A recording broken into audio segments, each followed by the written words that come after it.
day 7 women shall take hold of one man, saying, We will eat our own bread and wear our own apparel, only let us be called by thy name, to take away our reproach.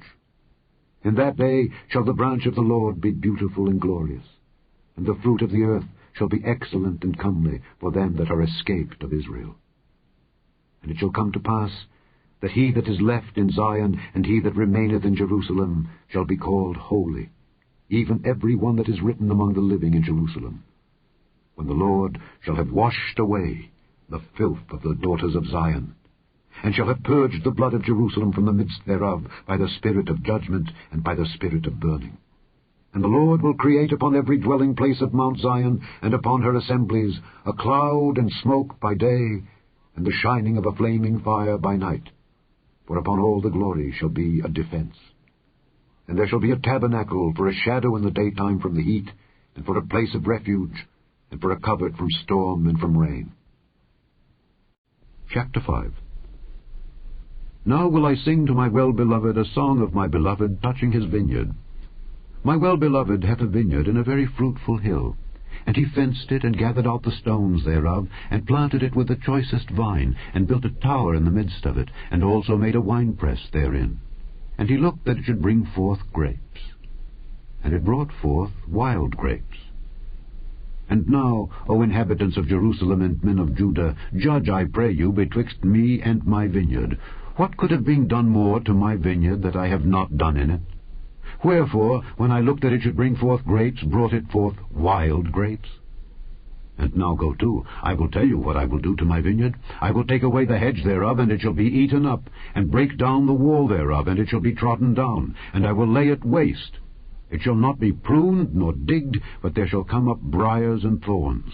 I will also command the clouds, that they rain no rain upon it. For the vineyard of the Lord of hosts is the house of Israel, and the men of Judah his pleasant plant. And he looked for judgment, but behold, oppression; for righteousness, but behold, a cry. Woe unto them that join house to house, that lay field to field, till there be no place, that they may be placed alone in the midst of the earth.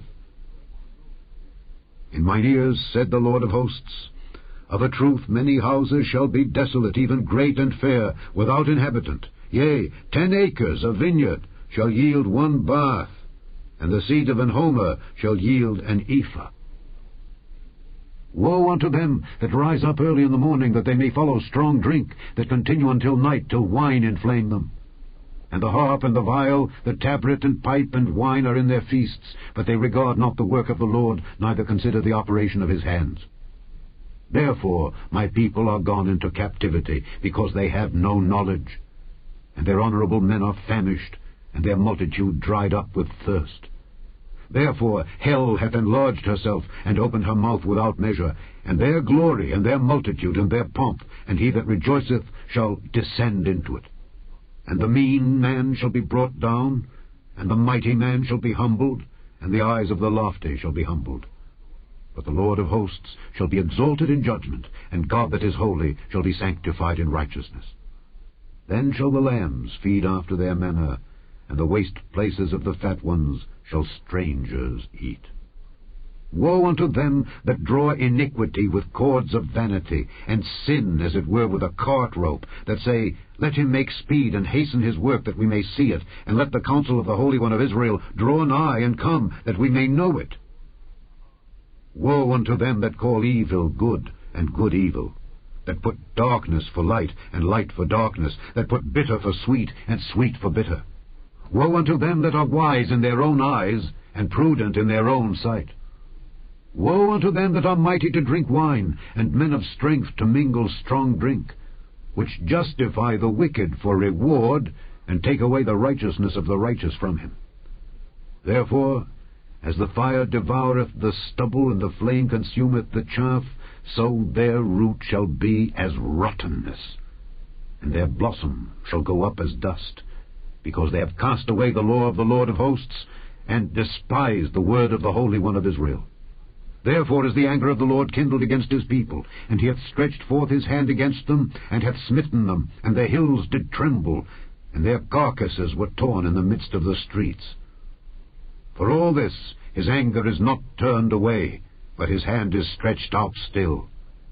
And he will lift up an ensign to the nations from far, and will hiss unto them from the end of the earth. And behold, they shall come with speed swiftly. None shall be weary nor stumble among them. None shall slumber nor sleep. Neither shall the girdle of their loins be loosed, nor the latchet of their shoes be broken. Whose arrows are sharp, and all their bows bent. Their horses' hoofs shall be counted like flint, and their wheels like a whirlwind. Their roaring shall be like a lion. They shall roar like young lions. Yea, they shall roar, and lay hold of the prey, and shall carry it away safe, and none shall deliver it. And in that day they shall roar against them like the roaring of the sea. And if one look unto the land, behold darkness and sorrow, and the light is darkened in the heavens thereof. Chapter 6. In the year that King Uzziah died, I saw also the Lord sitting upon a throne, high and lifted up, and his train filled the temple. Above it stood the seraphims. Each one had 6 wings. With twain he covered his face, and with twain he covered his feet, and with twain he did fly. And one cried unto another, and said, Holy, holy, holy is the Lord of hosts. The whole earth is full of his glory. And the posts of the door moved at the voice of him that cried, and the house was filled with smoke. Then said I, Woe is me, for I am undone, because I am a man of unclean lips, and I dwell in the midst of a people of unclean lips. For mine eyes have seen the King, the Lord of hosts. Then flew one of the seraphims unto me, having a live coal in his hand, which he had taken with the tongs from off the altar. And he laid it upon my mouth, and said, Lo, this hath touched thy lips, and thine iniquity is taken away, and thy sin purged. Also I heard the voice of the Lord, saying, Whom shall I send? And who will go for us? Then said I, Here am I. Send me. And he said, Go, and tell this people, Hear ye indeed, but understand not, and see ye indeed, but perceive not. Make the heart of this people fat, and make their ears heavy, and shut their eyes, lest they see with their eyes, and hear with their ears, and understand with their heart, and convert, and be healed. Then said I, Lord, how long? And he answered, Until the cities be wasted without inhabitant, and the houses without man, and the land be utterly desolate, and the Lord have removed men far away, and there be a great forsaking in the midst of the land. But yet in it shall be a tenth, and it shall return, and shall be eaten. As a teil tree, and as an oak, whose substance is in them when they cast their leaves, so the holy seed shall be the substance thereof.